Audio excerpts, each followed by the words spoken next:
Game na. Okay. Ang laro natin ngayon ay magbigay ng pangalan ng prutas. Okay, Kedran, umpisahan mo, Kedran. O, sige. O. Linya, ate, linya. Pangalan ng prutas, ate, sa huli ka, ate.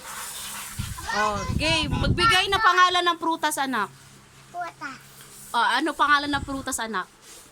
Apple. Very good. O, ate Bana naman. Next, ate Bana. Name of the fruits, ate Bana. Fruit.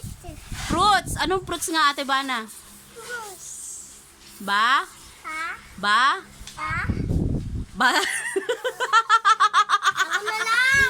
Name of the fruits, ate. Banana? Banana. Banana. Banana. Okay, o, kuya naman. Name of the fruits, kuya. Itlang avocado. Avocado. Very good. Ikaw, ate.